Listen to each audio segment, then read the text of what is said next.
Hi, hello everyone. Um, Happy to be here. I'm Shaban Shaame, creator of Everdreamsoft, founder and creator of Everdreamsoft. Let me share my screen so you can see the presentation. Okay, let's start. So today we'll talk about NFTs from past to future. As I said, uh, we'll go through a little introduction. Then we'll see a little bit of NFT prehistory, the genesis, the beginning of NFTs, and the landscape now, how it is now, and how the future will going to be according to me. So about me, I'm Shaban Shaame, founder of Everdreamsoft. I'm producer of the game Space of Genesis since 2015, very early blockchain game. I'm also co-founder and treasurer at Blockchain Game Alliance. I am also driving the Crystal Suite, which is a suite of tools to manage NFTs on multiple chains. So about Crystal Suite, we'll talk a bit later. It's really connected to our vision of how are NFT, what are NFT in general. So before that, let's go to the NFT prehistory and see how this all started. So first, very old thing, Hal Finney, one of the early Bitcoiner cryptographer out there. Some people believe he's Satoshi Nakamoto. I like this idea. Nobody knows who's Satoshi Nakamoto, but I like the idea. It's Hal Finney, but no one knows. And in 1993, Hal Finney came with an idea that a cryptographer could create cryptographic art and collectibles, and there will be a lot of success according to him. But that's one of the first mention of thinking of using cryptography and collectible at the same time. Bitcoin white paper. So the Bitcoin white paper, released in 2008, was the beginning of blockchain as we know today. There's no, it's not completely art, but on the first block, the Genesis block, the first Bitcoin block, Satoshi actually made a reference of a Time article about the bailout of banks. This message was cryptographically included on chain, on blockchain. After that, when we talk about non fungible, NFT means non fungible token. For me, it's not really a good word to describe art, crypto art, because non fungible token really refer to tokens and not the art that belong to the token. But Namecoin came a little bit after Bitcoin. And Namecoin allowed to register some domain names, data on chain. It's a kind of a different use of the Bitcoin blockchain. One of the first one image was linked within the Namecoin project, and we can assume that's really kind of the first time someone put media on chain. So let's have a look at the genesis of NFTs. So here we talked a bit about the technology, but in order to allow NFTs and allow crypto collectibles, we needed something. We needed something else than Bitcoin, which is to a unit of account, which does a great job for that. But we needed a token layer. The first token layer invented was colored coin. The idea is to put some data on top of Bitcoin transaction to separate one Bitcoin to another Bitcoin. The white paper from Colored Coin has been made by several authors, and one of those authors is still very famous here, is actually Vitalik Buterin. So Vitalik, as well as other, came with the idea of putting some additional data on a Bitcoin blockchain. But Colored Coin was a bit problematic because it was not completely decentralized, and you could make mistake if you use a wallet that is not compatible with Colored Coin. You could lose the data about the token that you're trying to send. So then came Counterparty. And Counterparty is a token layer on top of Bitcoin. So basically, it adds metadata on top of Bitcoin, and it allows to create tokens. So that's where the first ever collectible or crypto art was put on blockchain. It's 2015, and that's the healing formula. That's basically the card we made for our game Spells of Genesis. And this card was distributed to people who were doing folding, what they call folding. So you put your computer to calculate cure for cancer, and then you receive coins for that. And among that, we offered the cards, the game cards, to people who were doing folding.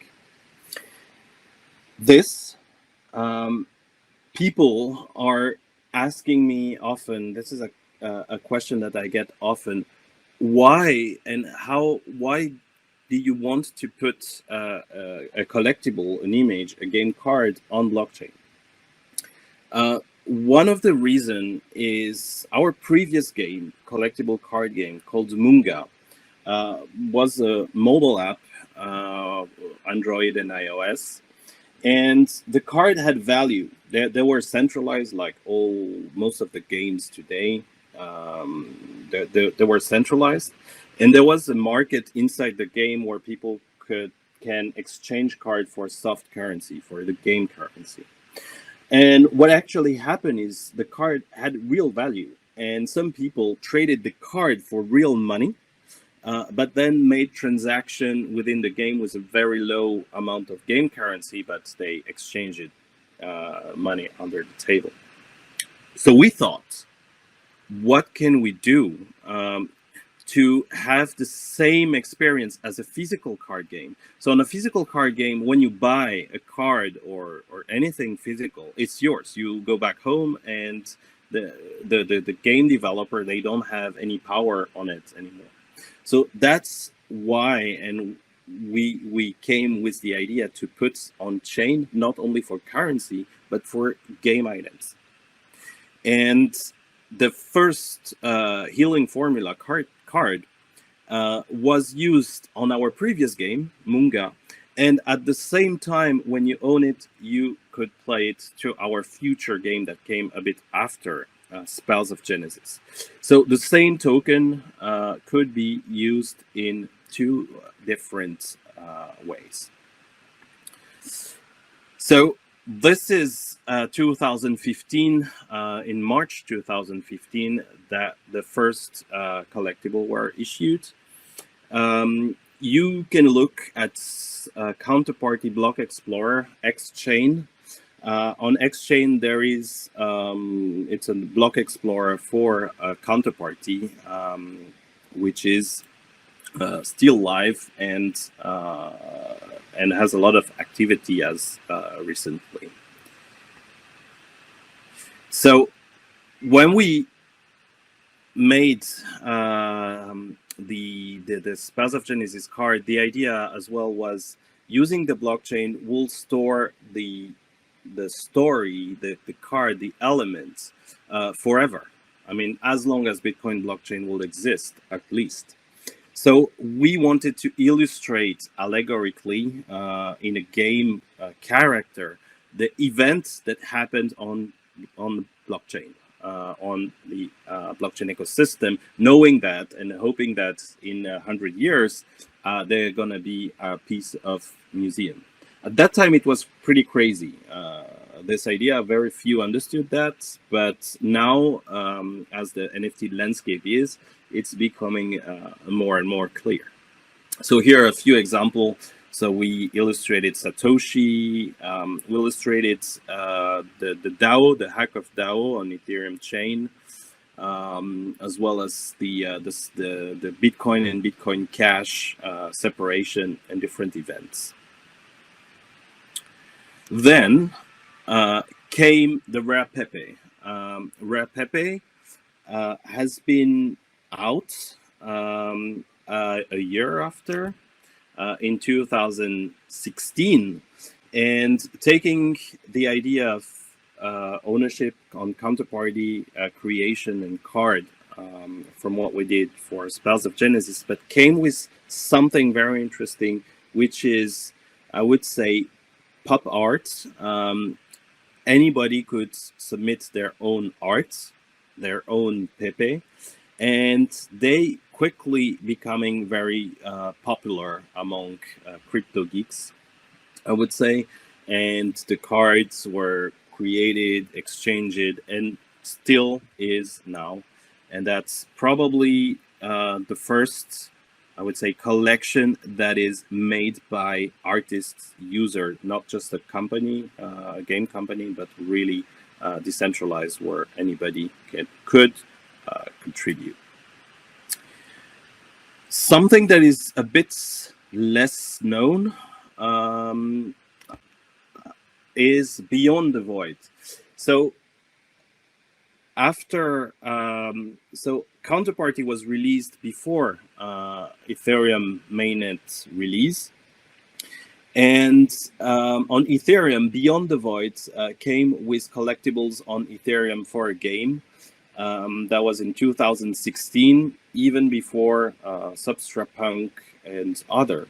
And they made an ICO in October 2016, and the character, the spaceships, were ERC20 contracts. So it was before ERC 721, for those who are familiar with ERC 721. So they created collectibles as ERC20 on Ethereum blockchain. Then you probably have heard of, if you are interested in NFTs, CryptoPunks came out with the idea that each token could be different, could be unique, having the punks generated by the contract itself. And now the punks are selling at very high price because they're very early. It was not ERC 721, the standard that is used today for Ethereum, but it was a pre-contract that allowed this technology. Then it was further made popular by CryptoKitty, reusing the idea of making unique characters, which are not punks but little cats. And that was the emergence of the standard ERC 721. Okay, so how is the current landscape? So right now you're at NFT conference, so you probably know a lot about NFT already, which was very unknown in 2015, 16, but now it is popular even with the mass media. Everybody have heard of NFT. So how is the landscape now? I won't list them. I won't list all the chains, but you have noticed that there is Ethereum, that is the cradle of most of collectibles. Ethereum's getting a bit overused at the moment, and there are people looking for alternative. There's new technology emerging. Here I list a few chains: Binance, Cardano, Polkadot. There are NFT that are being created on many different places. Most of them today are on Ethereum, but people, artists are starting to issue token on different chain. This is an interesting way because 4 years ago, five years ago, when Ethereum came out and Spells of Genesis was using Counterparty, people were saying, okay, the Ethereum will be the killer. There will be one chain that rule them all in terms of tokens. But we noticed that every chain has their fan base, and some people are collecting only on Ethereum, some people are collecting on several different chains. But the reality is there are NFT that are created on a lot of different systems.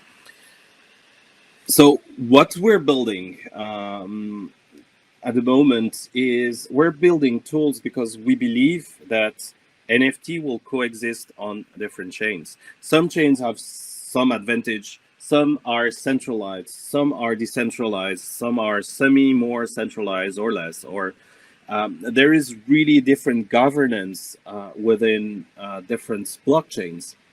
And as an artist, how would you choose? You could go to Ethereum, but then you could go also to another chain. And why not both? Why not creating your art, issuing your art on several chains, knowing that each chain has different technicalities, but also beliefs. People are opting in some blockchain or other because they like the fact that it's decentralized, or they like the governance, or they like the person who invented it.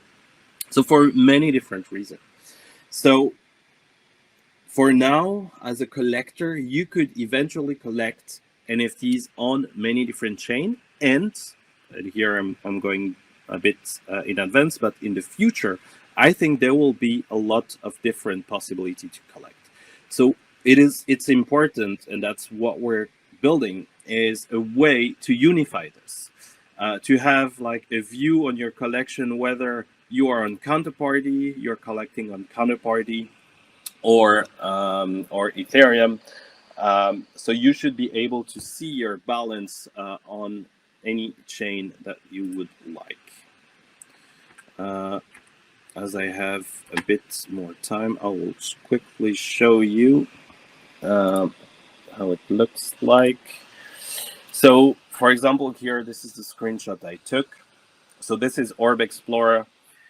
So you see transaction that happen on two separate chains, but it's the same collection. So that's the crystal collection that we just did to illustrate the tools allowing to issue tokens on multiple chain.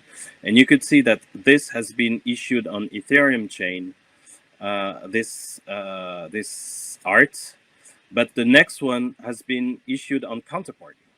And the last one, this one, has been issued on Clayton. And so this collection is multi-chain, and we're building now Spells of Genesis to be multi-chain as well. So you can hold game cards on Counterparty, on Ethereum, on Clayton, soon on Polkadot, Kusama, as you want as a player. What fits you, what fits the best for you. Come back to my PowerPoint here. All right. So how the future will look like.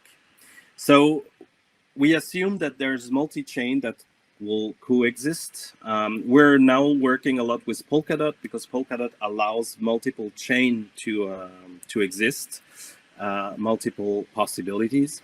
So we are building on Polkadot, so that's one thing.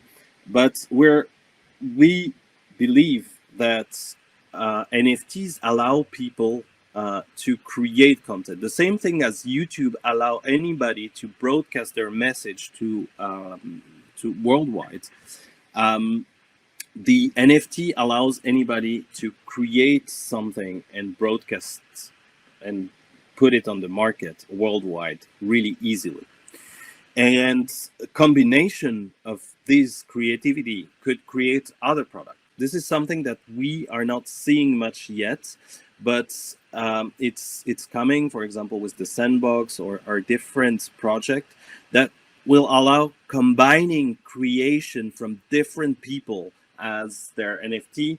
And so you really create recipe to create new products. For example, you could buy sounds, character, design, and make your own game, for example. And every time you sell a unit of your game, the one who created the music is paid, the one who created the character is paid, and so on.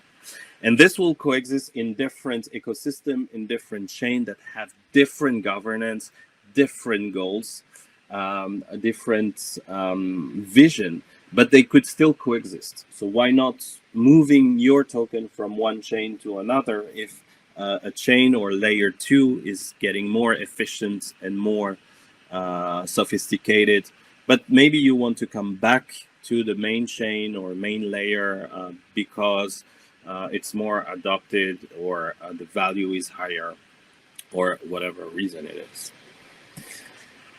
So here, so this is about me. So you can follow me on Twitter, Telegram, message me. I'm not replying a lot because I get a lot of requests, but I'll try to do my best. And I'm open now for a question if you have some. What do you think about Binance NFT platform? Do Wax and Ethereum NFT markets suffer a certain loss after Binance entry? What I think about Binance market. So as I said, there are many protocols out there, and Binance chain is similar to Ethereum in terms of technicality, but it's different in terms of centralization. So Ethereum, Binance, when you opt in Binance, you have cheaper fee, but it's more centralized. So maybe sometimes you don't care. So it's okay if it's more centralized, but depends on the people. Some people will never touch Binance. Some people will use only Binance, and some people will use both. So what I think is it's a good value proposition, but you're losing decentralization for centralization. So this is answer. What's the most radical or unthought thing you have done with an NFT? Why did you do what? The most radical I did personally, not much radical, I would say, but the thing that we added to an NFT in several games, like collaboration with Sarutobi, for example, allow the game, the asset to be used in another game. So it's permissionless. So the guy who made the game, Sarutobi, actually took our most expensive card, Satoshi card, and added it in his game. It's a bold move in a sense because he is driving user, the one who have the most money in his game by giving a value or use of the card on his game. So in a sense, it's a bit stealing users or free marketing. But at the same time, it's a very interesting thing because it gives even more value to the asset you create. So a big company that's a big name out there wouldn't be very happy, I think, to have their IP or their asset used without permission in another product. But here, it was a very interesting experience. Um, how do you feel about Wax being the king of NFTs? I think it comes a bit from the other question about Binance that I answer. People find value according to different things. First is the technicality. Is it simple to create? Is it simple to collect? Is it simple to exchange?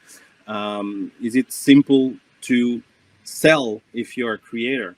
And blockchain, for example, Wax, who can offer that, um, gets a market, gets people, gets customer, gets user. So it's and it can change. So one technology can come and the other can come as well.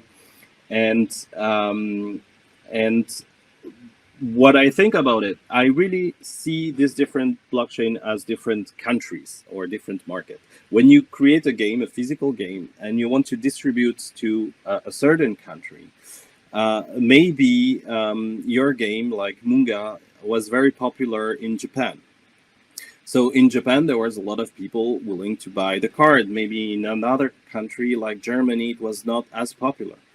Um, so is Japan a better country than Germany?